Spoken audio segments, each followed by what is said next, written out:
Just on a different issue then, Andy Burnham's been discussing devolution this week. The wide expectation is that he will be Prime Minister in a few weeks' time.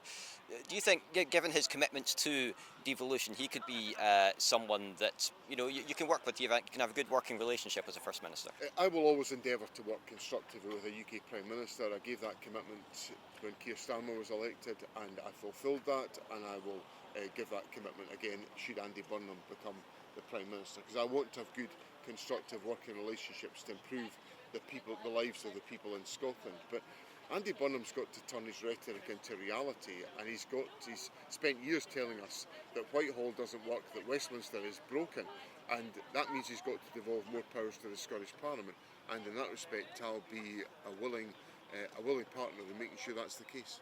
What powers would you ask for? What would be top of your list? Well, I want to have much more control over economic and welfare issues so that we can start to take forward the decisions that truly improve people's lives. I want to have control over energy issues so that we can tackle the fact that energy prices are once again increasing in Scotland when a Labour government promised that they would fall. So on the economy, on welfare, on energy, these are the powers that Scotland needs. I obviously want Scotland to be an independent country, but I'll work constructively to try to secure the powers that will help us to improve the lives of people in Scotland. Of course, he made comments about places like Dundee feeling distant from Holyrood, as some places feel distant from Westminster.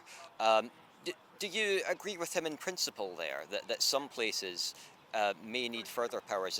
You might not have a chance to discuss the detail of it yet, but do you think there is an issue of principle there that you might have common ground on? Well, I've already set out the arguments that are going to underpin my approach to this 5-year term in office, where I'm going to shift power from to other parts of Scotland to make sure there's more economic scope for action in different localities. I made that commitment long before the parliamentary elections. I'm committed to that. I don't agree with them that areas feel distant from Holyrood.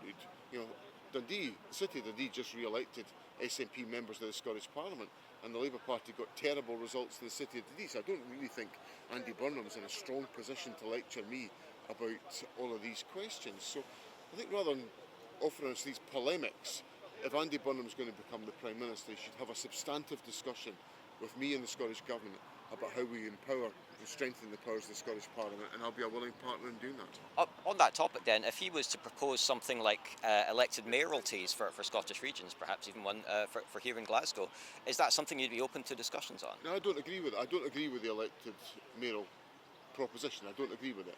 What I agree with is having empowered and strong local authorities as we have in Scotland. I want to make sure they've got more power, more scope to increase economic performance in individual localities. But fundamentally, I want the Scottish Parliament to be able to take more decisions that will improve the lives of people in Scotland, rather than be shackled by decisions taken by Westminster, such as the increase in employers' national insurance contributions that is countering our messages of growth within the Scottish economy, or higher energy prices which are inflicted on us because of the decisions taken in Westminster. The more these decisions are taken in Scotland, the better that will be for the people of our country.